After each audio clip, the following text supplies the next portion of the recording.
Breaking news చూస్తున్నాం. ఆఫ్ఘనిస్తాన్ లో ఘోర ప్రమాదం చోటు చేసుకుంది. ఓ ట్రక్ ని మరో ట్రక్ వేగంగా వచ్చి ఢీకొట్టింది. ఈ ప్రమాదంలో 71 మంది సజీవంగా దహనమైపోయారు. అయితే మృతుల్లో 17 మంది చిన్నారున్నట్టు తెలుస్తోంది. ఇరాన్ వలసదారులని తరలిస్తున్నటువంటి ఆ బస్సు వేగంగా వెళ్లి మరో బస్సును ఢీకొట్టడంతో ఈ ఘటన చోటు చేసుకుంది. బస్సుల్లో పెద్ద ఎత్తున మంటలు వ్యాపించాయి. ఈ మంటల్లో 71 మంది సజీవంగా దహనమైపోయారు. సో ఇరాన్ వలసదారులందరినీ కూడా ఒక ప్రత్యేక బస్ ద్వారా ఆఫ్ఘనిస్తాన్కి తరలిస్తున్న నేపథ్యంలో ఈ ఘటన చోటు చేసుకున్నట్టు తెలుస్తోంది. ఒక బస్సు వెళ్తున్నటువంటి ఆ క్రమంలో వెనకాల నుంచి వచ్చిన మరో బస్సు ఢీకొట్టింది. ఈ ప్రమాదం చాలా పెద్ద ఎత్తున జరిగింది. ఒక నేషనల్ హైవే పైన ఈ ఘటన చోటు చేసుకుంది. అయితే అక్కడ స్థానికులంతా ఆందోళన వ్యక్తం చేస్తున్నారు. సో 71 మంది సజీవ దహనమైనట్టు తెలుస్తోంది. 71 మందిలో చాలామంది చిన్నపిల్లలు ఉన్నారు. సో సుమారుగా 17 మంది చాలా చిన్నారులున్నట్టు తెలుస్తోంది. సో ఆ సంఘటన స్థలం నుంచి ఆ దృశ్యాలను చూద్దాం. దృశ్యాలు మీరు గమనిస్తే అర్ధరాత్రి సమయంలో చోటు చేసుకుంది. అర్ధరాత్రి సమయంలో ఒక్కసారిగా ఈ ఘటనతో ఆ ప్రాంతం అంతా ఉలిక్కిపాటు గురైంది. భారీ మంటలతో 2 బస్సులు కూడా పూర్తిగా దగ్ధమయ్యాయి, పూర్తిగా కాలి బూడిదైపోయాయి. ఆ విజువల్స్లో మనం గమనించవచ్చు. చుట్టూ ఉన్నటువంటి స్థానికులు కొంతమంది వెళ్ళిపోయి మంటలు నార్పే ప్రయత్నం చేస్తున్నారు. కానీ ఏమాత్రం కూడా కంట్రోల్లోకి రాలేదు.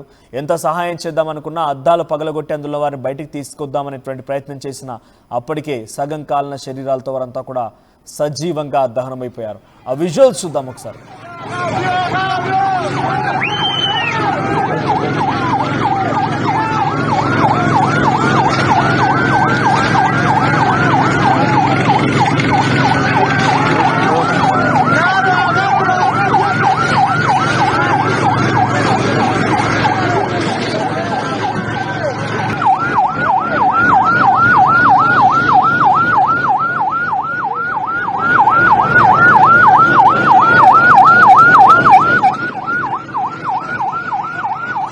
ఆఫ్ఘనిస్తాన్ లో ఈ ప్రమాదం చోటు చేసుకుంది. ఇరాన్ వలసదారులని తరలిస్తున్నటువంటి ఒక బస్సు మరో బస్సును ఢీకొట్టడంతో ఆ 2 బస్సుల మధ్య ఆ ధాటికి ఆ ఢీకొనేటువంటి ఆ పరిస్థితుల్లో నుంచి ఒక్కసారిగా మంటలు వ్యాపించాయి.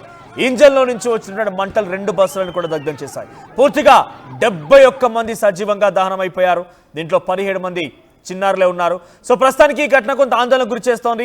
సో ఇరాన్ వలసదారులందరినీ కూడా ఆఫ్ఘనిస్తాన్ నుంచి తరలించే ప్రయత్నమో లేకుంటే ఆఫ్ఘనిస్తాన్కి తీసుకొచ్చే ప్రయత్నం జరుగుతుండగా ఈ ప్రమాదం చోటు చేసుకుంది. సో ప్రస్తుతానికి ఈ ఘటన ఆఫ్ఘనిస్తాన్ దేశంలో కొంత ఆందోళన గురి చేస్తోంది. తాలిబాన్లు మొత్తం కూడా ఈ ప్రస్తుతానికి ఈ ఘటన పైన కొంత తీవ్రమైనటువంటి ఆందోళన వ్యక్తపరుస్తున్నారు. సో ప్రస్తుతం ఆఫ్ఘనిస్తాన్లో జరిగిన ఈ ఘటన 17 మంది చిన్నారులను బలి తీసుకుంది. సో అక్కడ ఈ బస్సులో మంటలు అంటుకోవడం గల ప్రధాన కారణం ఒకదాన్ని ఒకటి ఎదురెదురుగా ఢీకొన్న తర్వాత ఆ ఇంజన్లో అప్పటికే హీట్ ఎక్కిన ఆ ఇంజన్లు కాస్త మంటలు తలెత్తాయి. అయితే ఈ ప్రమాదం పశ్చిమ హెరాత్ ప్రావిన్స్లో చోటు చేసుకుందట. ఆఫ్ఘనిస్తాన్లోని పశ్చిమ హెరాత్ ప్రావిన్స్లో జరిగింది.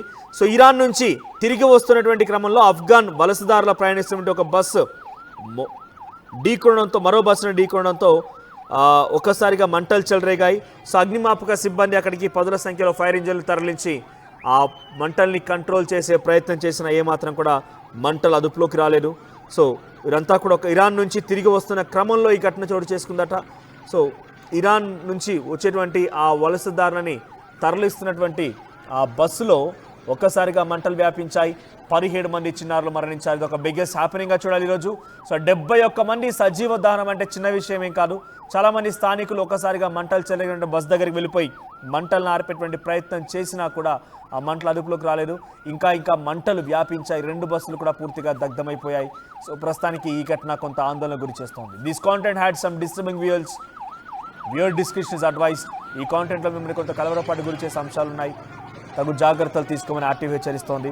సో ప్రస్తుతానికి ఆ మంటలు వ్యాపించినటువంటి ఆ విజువల్స్ మనం చూస్తుంటే అగ్నిమాపక సిబ్బంది అక్కడికి చేరుకొని ఆ మంటల్ని ఆర్పే ప్రయత్నం చేస్తూ ఉన్నారు. ఏమాత్రం కూడా ఒక్కరిని కూడా కాపాడలేకపోయారు. అందరూ కూడా సగం కాలిన శరీరాలతో బయటపడిపోయి చనిపోయి ఉన్నారు. సో సజీవంగా అందరూ తమ కళ్ళైతే దహనం అవుతున్నటువంటి సిచ్యువేషన్ చూసి స్థానికులంతా తీవ్రమైనటువంటి ఆందోళన వ్యక్తం చేశారు.